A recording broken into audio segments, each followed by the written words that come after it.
por falar nisso, e por falar nele, olhem a qualidade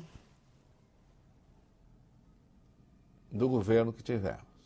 Olha com que tipo de gente lidamos. Prática de contrabandista, de muambeiro. O que é que a CPI descobriu? Vai lá. Documentos enviados à CPMI dos atos golpistas mostraram que o ex-ajudante de ordens de Jair Bolsonaro, Mauro Cid, tentou vender um relógio da marca Rolex recebido pelo então presidente em uma viagem oficial à Arábia Saudita. Os detalhes foram revelados hoje pelo jornal O Globo. O relógio foi dado a Bolsonaro no dia 30 de outubro de 2019 em um almoço oferecido pelo rei da Arábia Saudita à comitiva brasileira. No dia 11 de novembro daquele ano, o Rolex foi protocolado no Gabinete Adjunto de Documentação Histórica do Gabinete da Presidência da República como acervo privado. Nesse mesmo registro, consta uma liberação do relógio no dia 6 de junho de 2022, no ano passado. Essa é a mesma data em que, segundo integrantes da CPI dos atos golpistas, Mauro Barbosa Cid trocou e-mails em inglês para tratar de uma possível venda do relógio por $60 mil, o que representa cerca de R$300 mil.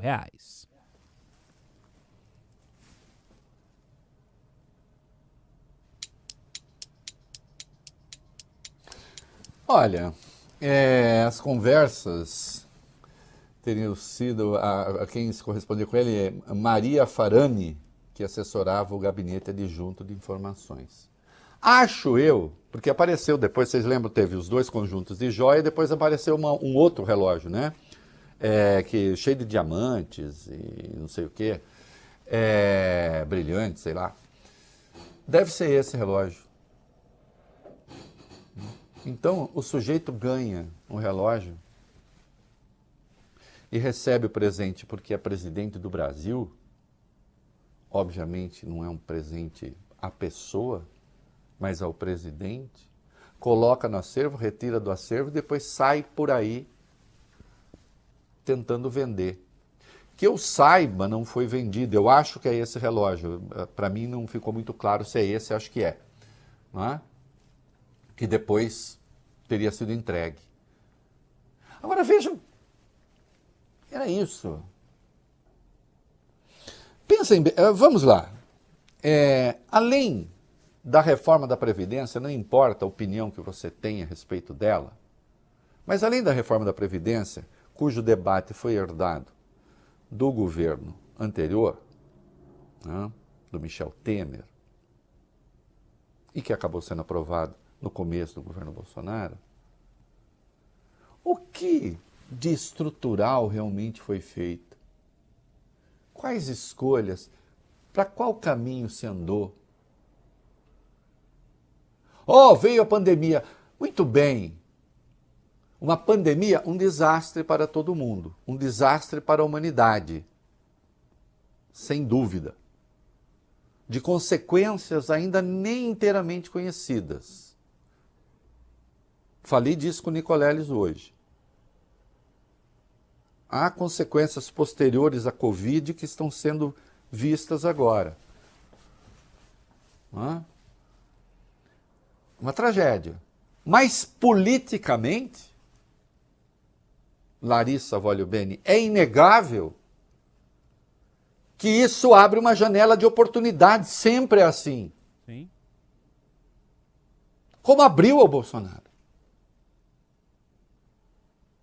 O Congresso, com o concurso do Supremo, praticamente lhe deu um orçamento inesgotável para governar.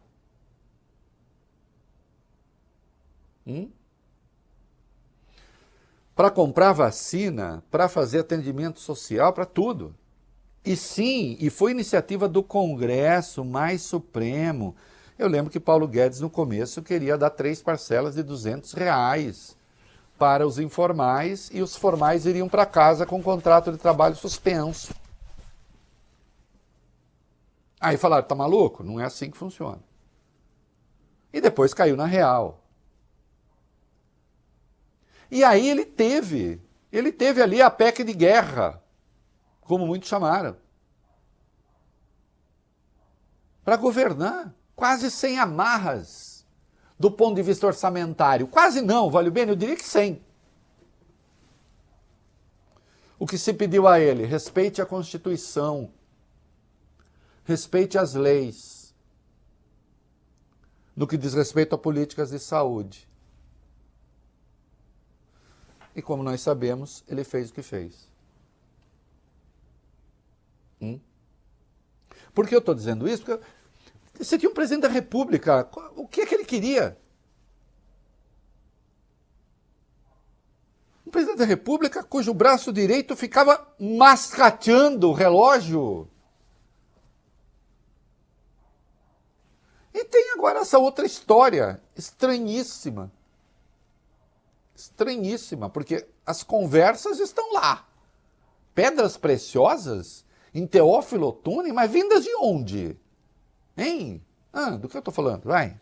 5 deputados e 2 senadores da CPMI dos atos golpistas enviaram uma representação à Procuradoria-Geral da República pedindo a abertura de investigação contra o ex-presidente Jair Bolsonaro e a ex-primeira-dama Michele Bolsonaro para apurar se receberam pedras preciosas de maneira irregular. Uma reportagem do Estadão revelou que mensagens trocadas por militares vinculados à presidência da República indicam que o casal ganhou um envelope com as pedras em Teófilo Otoni, em Minas, em 26 de outubro do ano passado. Os congressistas afirmaram que a denúncia reforça a possibilidade de uma prática de ilícitos aptos a caracterizar improbidade administrativa e solicita depoimentos à Polícia Federal de todos os envolvidos. Os e-mails que foram obtidos pela comissão apontam que os presentes não teriam sido cadastrados oficialmente.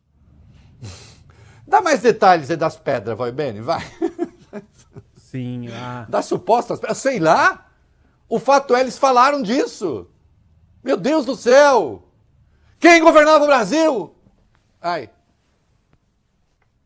A agência Reuters afirmou em nota divulgada... Não. O Estadão teve acesso a 2 e-mails. Desculpa, eu pulei um.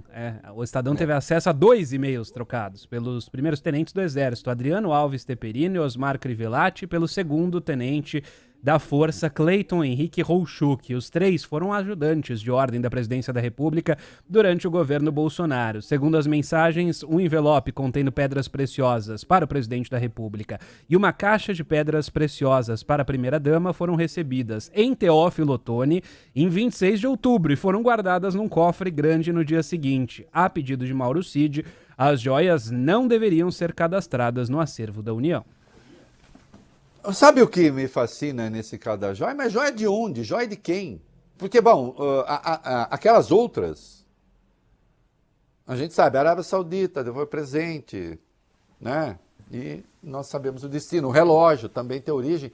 Aqui, pedra preciosa? De onde? Que pedra preciosa? Em troca de quê? Entregue lá em Teófilo Otoni? Estranho, né?